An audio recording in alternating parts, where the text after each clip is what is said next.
Trading में कभी भी प्राइस ऐसे ही मूव नहीं करता, वो एक स्ट्रक्चर को फॉलो करता है और अगर आपने उसी स्ट्रक्चर को समझना सीख लिया तो आपने ट्रेडिंग ऐसे ही मास्टर कर लिया है। आओ समझाता हूँ इस फील्ड में कैसे आप स्ट्रक्चर को डिफाइन कर सकते हो, कैसे आप उसे समझ सकते हो। तो मार्केट में दो तरह के स्ट्रक्चर होते हैं, अगर मैं आपको बताऊं कि कौन कौन से हैं। तो अप ट्रेंड में higher high, higher low, higher high, higher low, higher high, ये हो गया सिंपल आपका अप ट्रेंड जो कि सबको पता ही है।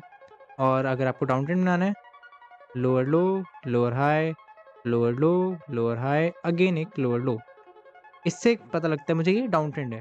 अब चेंज ऑफ स्ट्रक्चर क्या होता है? चेंज ऑफ स्ट्रक्चर होता है जब आपका अप ट्रेंड चल रहा है और आपका डाउन ट्रेंड आ जाए, तो वो आपका चेंज ऑफ स्ट्रक्चर हो जाएगा। आपका डाउन ट्रेंड चल रहा है, चेंज ऑफ स्ट्रक्चर हुआ, आपका अप ट्रेंड आ गया। अब इसको समझाता हूँ होता कैसे है ये। जब भी मेरा कोई प्रीवियस हायर लो, जो कि इस केस में ये है, जैसे इस केस में ये वाला हायर लो है, ये जैसे ही ब्रेक होगा तो मैं समझ जाऊंगा एक डाउन ट्रेंड शुरू हो गया। अब मेरे लोअर हाई, लोअर लो ये सब बनने शुरू हो जाएंगे। ठीक है।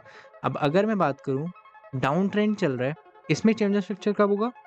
जब भी मेरा लोअर हाई ब्रेक होता है, लोअर हाई ब्रेक होते ही एक चेंज ऑफ स्ट्रक्चर हो जाता है जो कि बनेगा ऐसे। तो मैंने आपको क्या चीज़ बताई? जब भी मेरा कोई अप ट्रेंड चल रहा है उसमें हायर लो ब्रेक हुआ, आपका चेंज ऑफ स्ट्रक्चर हुआ, डाउन ट्रेंड आना शुरू हो गया।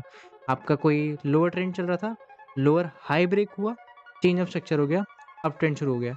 अगर आप इस सिनेरियो से मार्केट को देखोगे तो आपको समझ में आ जाएगी कि मार्केट अगला क्या मूव करना चाह रहा है, अगली डायरेक्शन क्या होगी मार्केट की, और इससे आपको क्लैरिटी हो जाएगी कि क्या आपको आगे कौन से मूव्स लेने हैं, किस हिसाब से आपको अपने ट्रेड को प्लान करना है।